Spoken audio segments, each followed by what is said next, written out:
In the shadowy corridors of global power, one agency has shaped the fate of nations, decided the rise and fall of leaders, and determined who lives and who dies.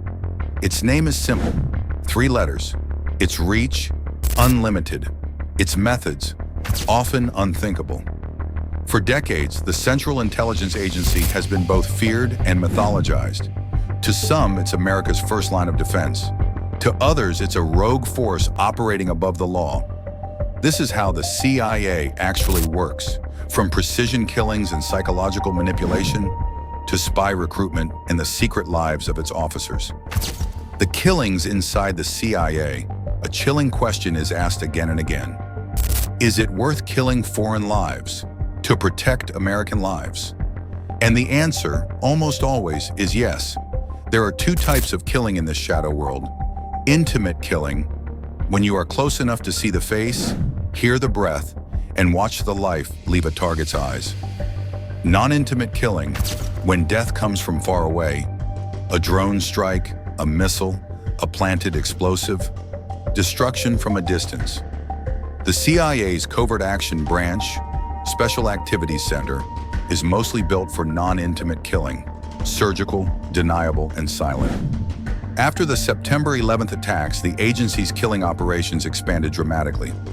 Under President Obama, often perceived as a peacemaker, targeted drone strikes became a preferred method for eliminating high-priority terrorists in Pakistan, Yemen, and Somalia.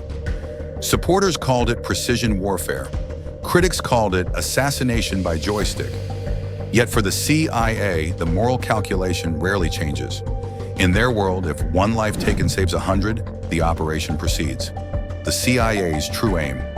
The CIA's mission is often simplified as protecting America. In reality, it's more ambitious: to keep America the only superpower on Earth. The agency is vast, but its purpose is sharp. Preserve U.S. dominance by controlling the flow of information and shaping events before they spiral beyond America's control. The CIA is the centerpiece of an enormous intelligence ecosystem. 36 to 37 federal agencies in all. Every scrap of intelligence from satellites, military intercepts, or undercover agents eventually funnels into the CIA's analysis teams. Each morning, the president receives the Presidential Daily Brief, a tightly condensed, top-secret snapshot of threats and opportunities. Much of it is pure CIA work. But after September 11th, the game changed. Before, the CIA was fast-moving and experimental. After the attacks, oversight increased, legal boundaries hardened, and layers of bureaucracy slowed operations. Still, in moments of crisis, rules bend. Sometimes they break.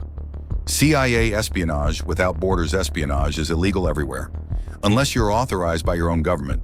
For CIA officers, spying abroad is not just legal, it's their job. But there's one hard rule. They cannot spy on American citizens inside the US without declaring who they are. When the US government does want information on Americans, it rarely needs to break laws. Because in the modern world, you willingly give it away. To your phone company, your social media platforms, your favorite apps. Private corporations collect it. The government simply buys it. We don't live in a police state. We live in a commercial surveillance state, where data is currency and privacy is an illusion. This vast ecosystem of data sharing blurs the lines between corporate interests and national security. Every click, like, and location ping feeds into a hidden web of intelligence gathering. The CIA and other agencies exploit these networks, turning everyday technology into tools of espionage. In this age, surveillance is not just about who watches you, but who controls the information. Understanding this reality is essential to grasping modern espionage's true reach and power. The recruitment process of CIA. There's no single apply-here moment to become a spy. One future officer's path began not with a fascination for espionage, but with an application to the Peace Corps.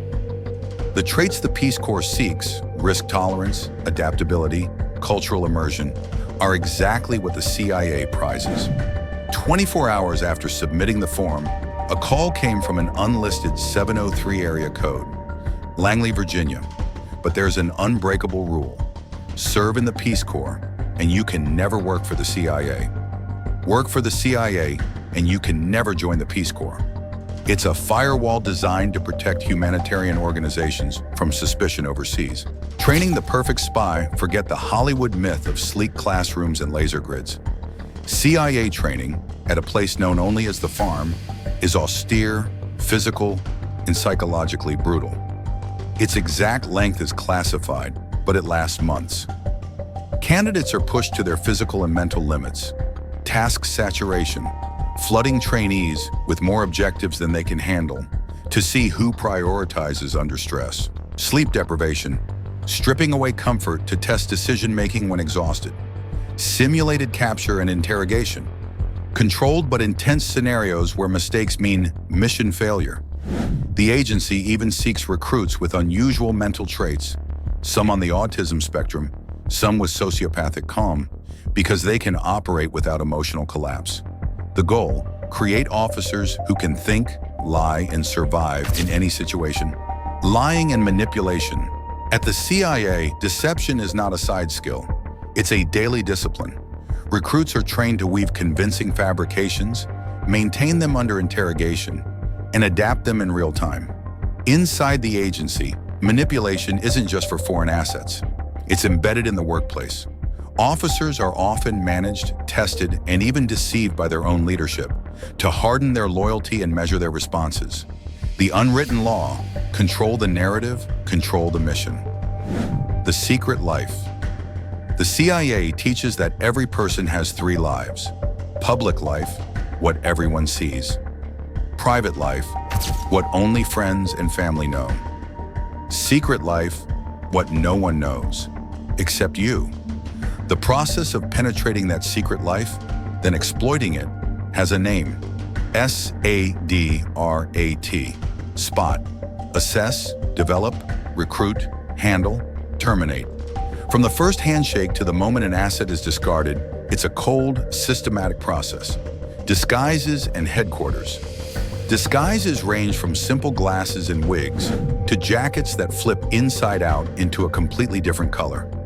Instant transformation in a crowd. Behind it all is CIA headquarters, never called Langley by insiders. It's a fortress with its own food, water, and medical systems, designed to function even under siege. Inside, secrecy is so extreme that even many employees don't know what's happening 2 floors away. The 4 levers of control.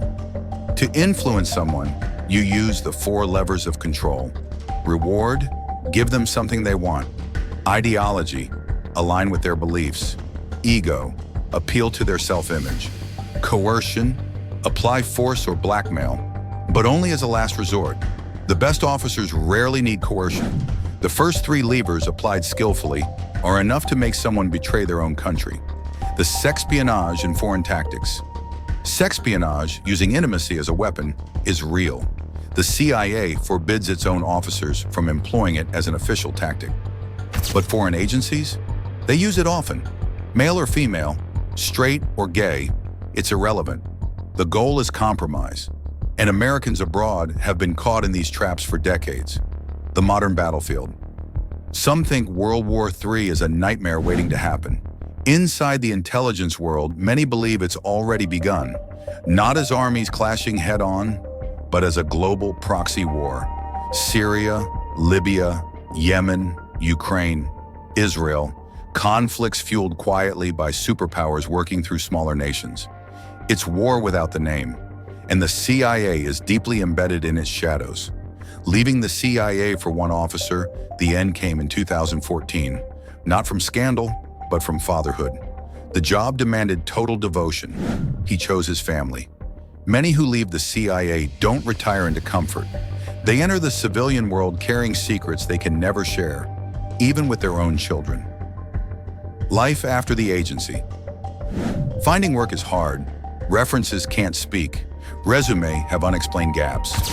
Yet the skills, reading people, influencing decisions, spotting deception, translate into powerful tools in business, politics, and finance. Used ethically, they're an advantage. Used recklessly, they're dangerous. The future. When you've seen the world through the CIA's lens, optimism feels risky. The United States may face a future of sharper division, declining influence, and tighter domestic control. But one truth endures. In intelligence, you survive by seeing the world as it is, not as you want it to be. This is how the CIA actually works. Not as Hollywood shows it, but as it lives in the shadows. And that's just the beginning. The world's most secretive spy agencies still have countless hidden operations we've yet to uncover. Which one do you want to hear about next? Let us know in the comments. And before you go, hit that like button, subscribe, and tap the bell icon so you don't miss our upcoming secrets from the world of global espionage.